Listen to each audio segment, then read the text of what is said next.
Hello there, Riderflex Nation. Steve Urban here with more career advice and job interviewing tips for you.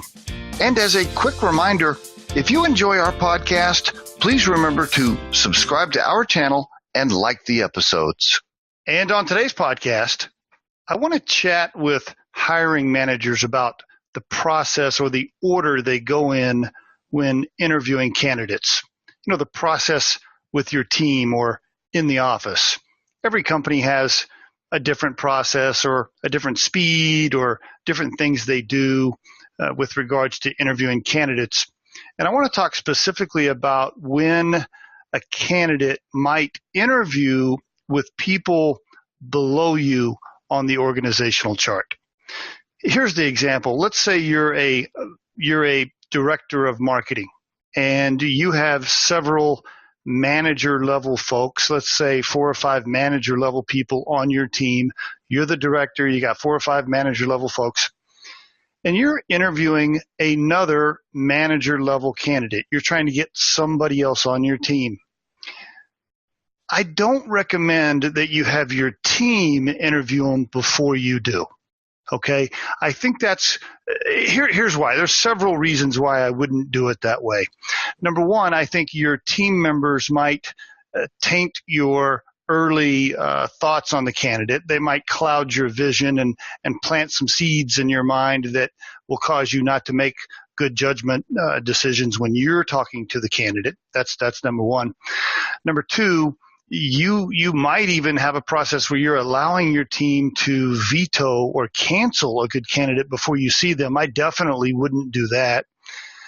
Remember, you're the higher ranking person, probably more experience interviewing and hiring people than them, right? You probably have better judgment overall of whether or not somebody can work within your style or fit your team. Remember, they're not the director, you are. And that's probably why you should be making the ultimate decision on who's hired.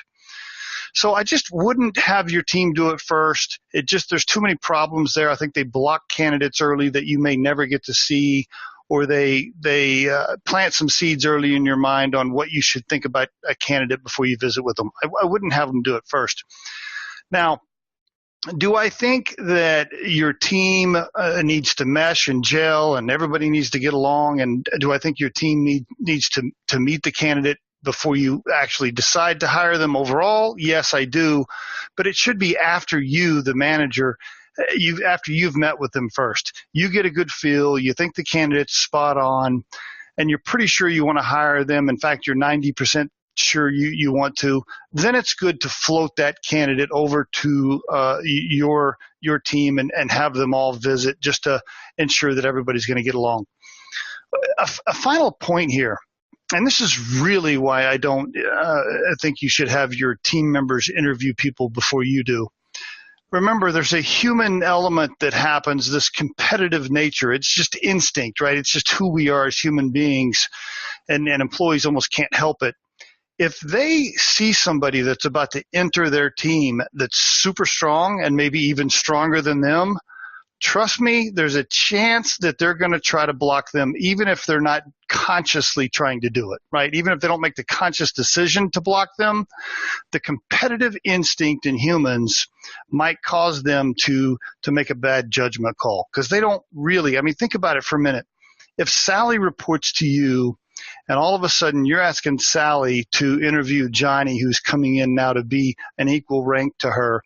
But remember, Sally's been trying to move up. Sally's your superstar, so to speak, on the team. And all of a sudden she sees Johnny, and Johnny is freaking awesome. Do you really think Sally wants him on the team? I don't know. There's a risk there. And that's why I think you should interview people before candidates float to your team. And there is your Riderflex tip of the day. We truly hope you find our material helpful and entertaining. And while our podcast can be heard across most platforms, including iTunes, Google Play, Spotify, YouTube, and SoundCloud, you can become a supporter of this podcast by visiting our show on the platform Anchor FM. That's anchor.fm/Riderflex. You can also send us your questions or suggested topics for future episodes to the email address podcast@riderflex.com, or drop us a voicemail at 888-964-5876, extension 710. Visit riderflex.com to learn more about us. Thanks so much for listening, folks, and have a great day.